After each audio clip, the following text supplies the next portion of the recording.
எண்ணூர் கோரமண்டல ஆலையில வந்து வாயு கசிவு ஏற்பட்டு பலர் பாதிக்கப்பட்டிருக்காங்க.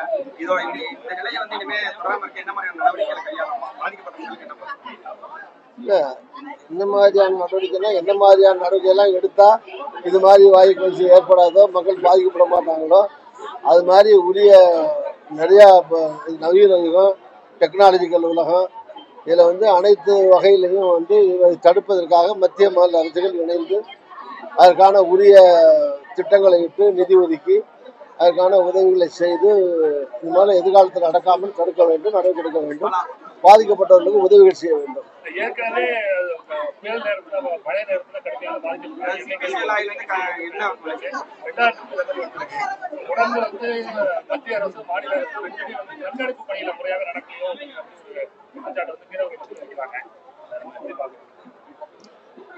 இது வந்து வெள்ளம், புயல், வறட்சி எல்லாம் இந்த இயற்கை உபாதைகள், இந்த இயற்கையாக நடக்கிற இந்த பேரழிவுகள், டிசாஸ்டர்ஸ், இந்த மாதிரி ஏற்படுகிற சம்பவங்கள் வந்து இது முதல் முறை இல்லை. தொடர்ந்து எல்லாருடைய ஆட்சி காலத்திலையும், எம்ஜிஆர் காலத்திலையும் சரி, கலைஞர் இருக்கும் போதும் சரி, ஜெயலலிதாமா இருக்கும் போதும் சரி, இப்போவும் சரி, எல்லாம் இன்னும் சொல்ல போனால் ராஜாஜி பெருந்திர காலத்திலேருந்து மழை இருக்கும், வெள்ளம் இருக்கும், புயல் இருக்கும்.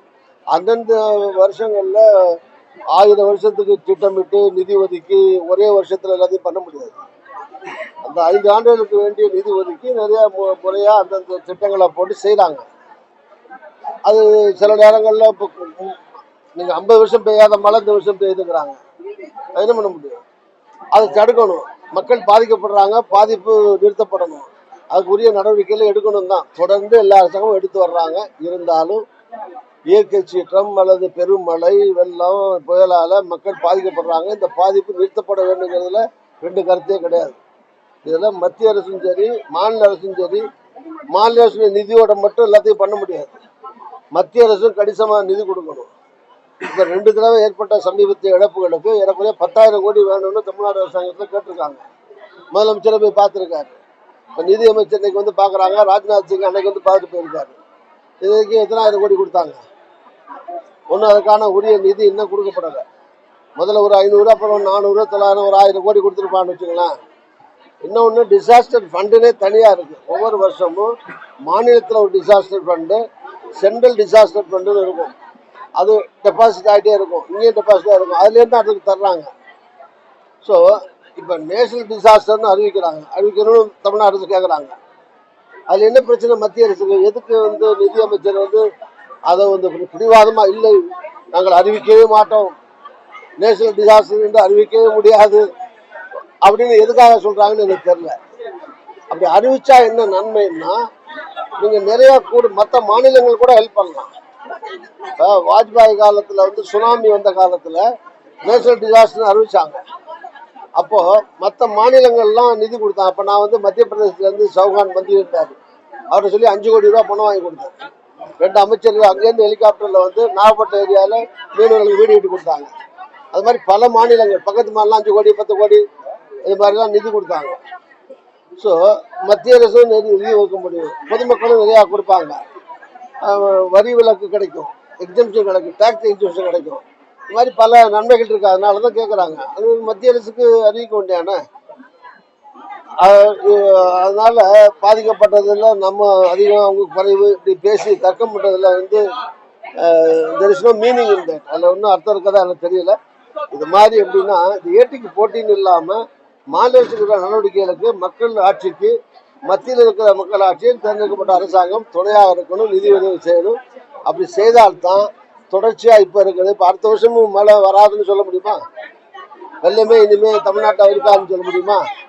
அப்படி என்ன வந்தாலும் அதை சமாளிக்கக்கூடிய அளவிற்கு வந்து அதை வந்து அரசாங்கம் திட்டமிட்டு நடக்கணும். மாநில அரசு முயற்சிக்குது, மத்திய அரசு உதவி செய்யணும்.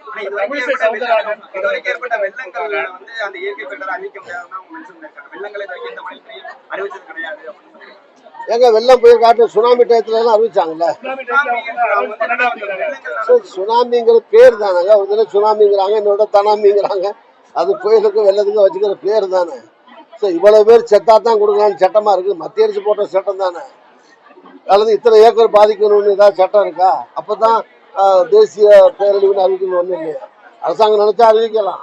மத்திய அரசு நினைச்சா ஒரு உத்தரவு தானே. இத்தனை மாவட்டங்கள், இன்னும் தென் மாவட்டங்கள் 6-7 மாதம் பாதிக்கப்பட்டிருக்கு, மெட்ராஸ் ஒட்டி 6-7 மாதம் பாட்டிருக்கு. 10-12 மாதம் மாவட்ட பாதிப்பு, மக்கள் படுற கஷ்டம் போதாதா?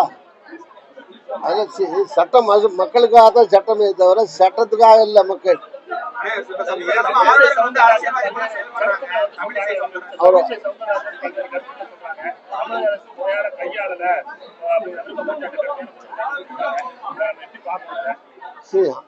தமிழிசை சவுந்தரராஜன் தமிழ்நாட்டை சார்ந்தவர். அந்த முறையில் ஆளுநராக இருந்தாலும் வேற மாநில ஆளுநராக இருந்தாலும் இந்த மாநில சேர்ந்தவங்கிற முறையில் பார்க்க வர்றாரு. வரவேற்புக்குரியது, வரட்டும், பார்க்கட்டும். பார்த்துட்டு ஒரு ஆளுநராக கருத்துக்களை பதிவு செய்யணுமே தவிர ஒரு அரசியல்வாதியாக பதியக்கூடாது. அவங்க முன்னால பாலிட்டிஷியனாக இருந்துடலாம். இப்போ கவர்னர் வந்து பொதுவானவர், அரசியல் சட்டப்படி ஒரு உயர்ந்த பதவியை வகிக்கக்கூடியவர். இங்கே வந்து நீங்கள் பிஜேபிக்காரங்க மாதிரி பேசக்கூடாது, ஒரு ஆளுநர் மாதிரி கருத்து சொல்லிட்டு போகணும். இங்கே தான் குறை சொல்றதுக்கு நிறைய அண்ணாமலையிலேருந்து பல மலை இருக்கு, எல்லாம் அவங்க தான் ஆளுக்கு ஒரு பக்கம் சொல்லிட்டே இருக்காங்களே. அப்படி இந்த அம்மா வந்து தானே திட்டணும், திமுகவை திட்டுறதோ திமுக அரசு திட்டுறதோ, இந்த அம்மா கவர்னர் வந்து தான் திட்டணும் இல்லை. திட்டுறதுக்கு தான் நிறைய பேர் வச்சிருக்கீங்க, திட்டிட்டு இருக்காங்களே, போதுமே. அவங்க திட்டிட்டு இருக்காங்க, அவங்க பதில் சொல்லிட்டு இருக்கோம், போதும். பொன்முடி வழக்குல வந்து தண்டனை பண்ணிருக்காங்க, ஒரு மேல்முறையீடு போற குறை சொல்றாரு. தமிழக அரசியல்வாதிகளுக்கு வந்து ஒரு பாடம் நம்ம நினைக்கிறோம். இதை மாதிரி நம்ம நினைக்கிறோம். முன்னாள் அமைச்சர்கள் ஏடிஎம்கே இருக்காங்க, பல்வேறு குற்றச்சாட்டுகள் இருக்கு, வழக்குகள் இருக்கு. சில அமைச்சர்கள் மீது வழக்குகள் அல்லது நீதிமன்றத்தின் வாயிலாக தண்டனை, இதெல்லாம் வந்து என்ன பொன்முடி தான் முதல் தடவையா ஜெயிலுக்கு போறாரா? தண்டனை கொடுத்துருக்காங்க, ஜெயிலுக்கு போறாருங்கிறது இனிமே சுப்ரீம் கோர்ட்ல போய் தான் தெரியும், போறாரா போகலையா, விடுதலை ஆகிறாரான்னு.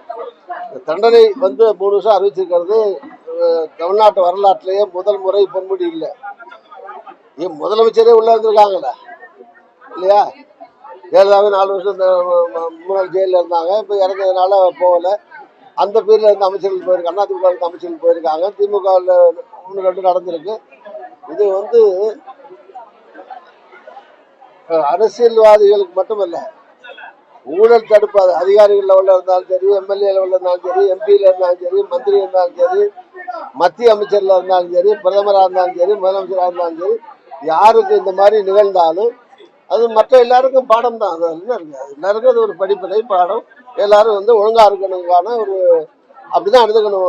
உச்ச நீதிமன்றத்தில் கூட நிகழ்வுகளை நான் வழக்குகளில் ரைடு வீடியோ வச்சு பண்ணுறது, இன்கம் டேக்ஸ் பண்ணுறதுலாம் சில நேரங்களில் உள்நோக்கத்தோடு இருக்கக்கூடாது, பழிவாங்கிறதுக்காக இருக்கக்கூடாது, இன்னொரு கட்சியை அழிக்கிறதுக்காக, அந்த கட்சியுடைய புகழை குறைக்கிறதுக்காக இருக்கக்கூடாது.